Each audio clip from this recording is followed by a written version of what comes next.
But up first, husband and wife team Clinton and Lozen are changing the drinking culture in Australia with their range of non-alcoholic craft beers. But there's a personal motive behind the range, as well as the promotion of First Nations culture, language, arts and history.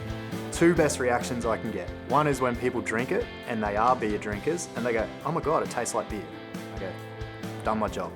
The other one, funny enough, is when people aren't beer drinkers and they drink it and they go, tastes like beer. I'm like, sweet, I've done my job.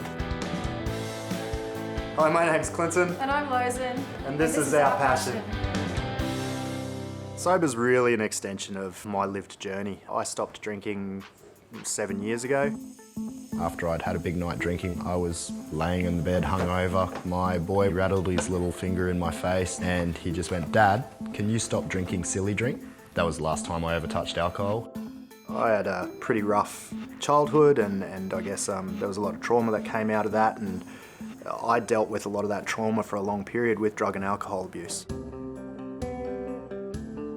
I quickly realised when I stopped drinking that when you're an adult and you were choosing not to drink, there wasn't many choices out there.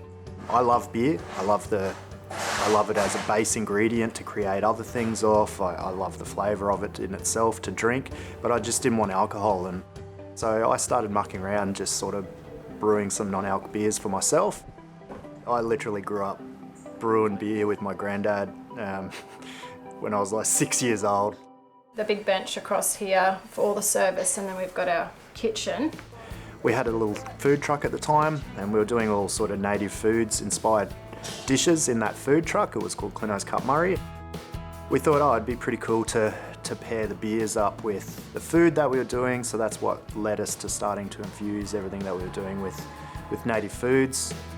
I'm a chef in previous life before I went to uni and became a psychologist, and so mucking around with different food profiles just as natural for me, and being a Gamilaroi man myself and very passionate about native foods and always having been very familiar with them, I kind of knew what would map out well with different, I guess, beer styles. And that led to creating our first 3 beers that we had in that food truck. Being non-alcoholic, didn't have to worry about licensing.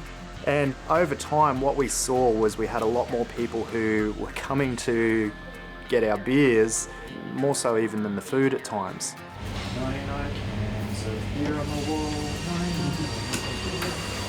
Literally, we started at 20 litre batches, so out of 20 litres, that's 60 cans. Through to last year, I think we did about 23,000 cartons. This year, we're aiming for 60,000. So that's a lot of multiplication over 5 years.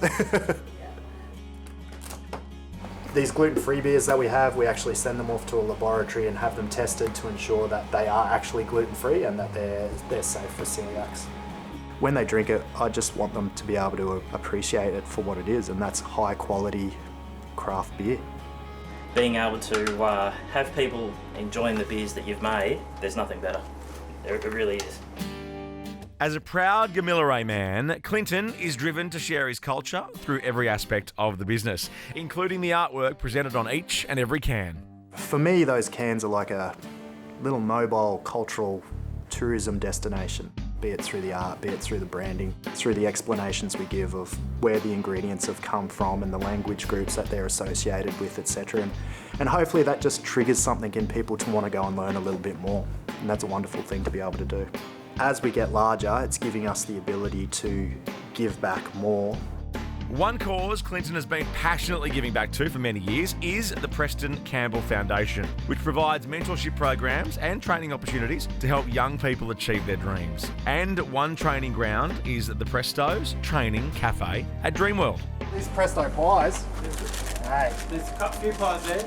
It's been a wonderful opportunity to help out a grassroots Aboriginal charity, be it through helping them with the catering when they first started that up, through to helping them with a lot of the wellbeing support. I haven't seen Davies and Plums that big before. I'm still working in the spaces of counselling. A lot of that I do pro bono. This pays for me. I don't have to be out there charging people to have a yarn about how they're feeling and how they may be able to do better. I'm pretty straight up with people, and I've always told them that I want this to be the biggest, baddest non-alc beverage business on the planet, because that's what gives us the biggest opportunity to give back. Cheers. With a new brewery in construction on the Gold Coast, Clinton and Lowson are giving people the choice and encouraging a healthy way of living at the same time. So find out more info from your best guide to what's happening on the Gold Coast at wearegoldcoast.com.au.